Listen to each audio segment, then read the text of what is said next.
वीरेंद्र आजम। ये जो जिला कारागार है तो क्या कुछ इतिहास है बताया रोहिला किला है?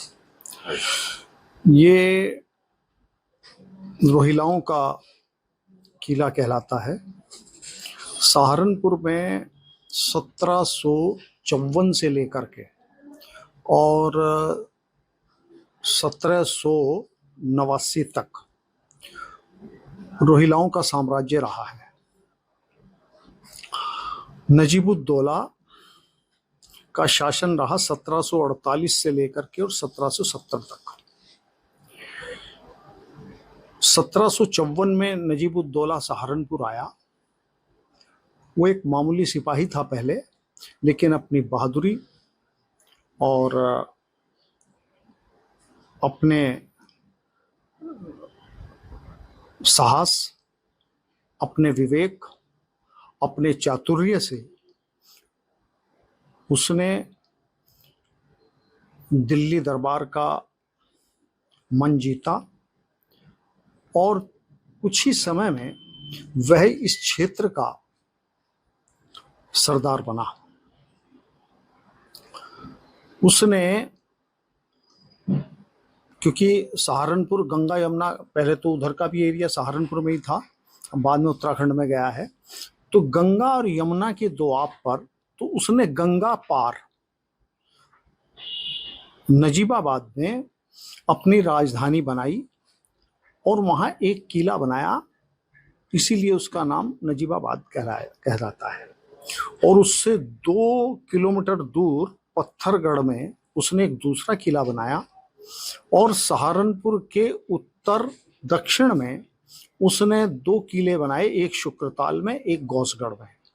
गौसगढ़ किला जो है वो उसके लिए बहुत अहम था, क्योंकि उधर से वो जो हरियाणा की तरफ से आने वाले जितने भी आक्रमणकारी हो सकते थे, वो उनको रोकने में उस रणनीति के लिए वो अहम था। और उसने, आप ये समझो कि उसके टिहरी के राजा प्रताप सिंह को भी हरा करके जो है देहरादून भी उससे छीन लिया था। उसका तो यहाँ से लेकर के और दिल्ली तक पूरे दोआब पर एकाधिकार रहा। सहारनपुर से चिल्काना जाते हुए एक नजीबपुर गांव है, उसको भी उसने अपना केंद्र बनाया था और इसीलिए, और वहां उसके अवशेष मिलते हैं नजीबपुर में आज भी। तो नजीबुद्दौला के टाइम में ये सारे इतिहास रहा और 1770 में उसकी मौत होने के बाद जबीता खां उसका बेटा था, उसने शासन किया।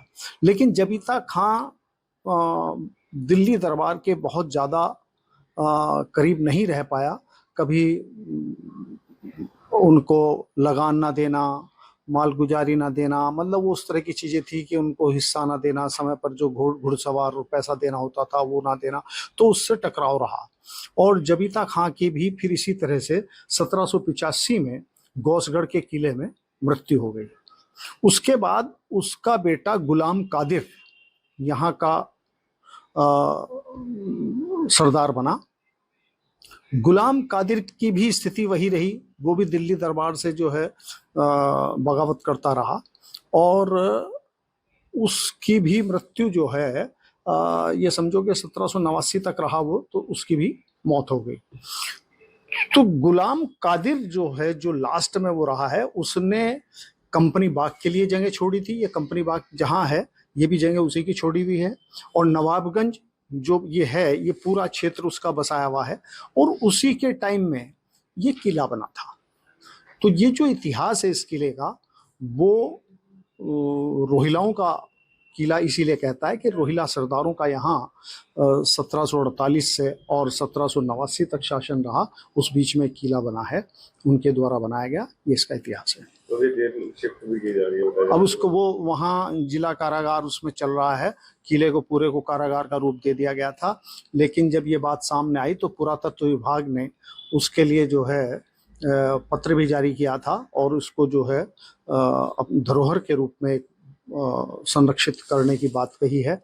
तो उसके लिए जेल शिफ्ट करने का उन्होंने प्रक्रिया, ये संभवतः शासन स्तर पर विचाराधीन है। अगर आप ये वीडियो YouTube पर देख रहे हैं तो हमारे चैनल को सब्सक्राइब करें और बेल आइकन को दबाना ना भूलें। अगर आप Facebook पर ये वीडियो देख रहे हैं तो हमारे पेज को लाइक करें।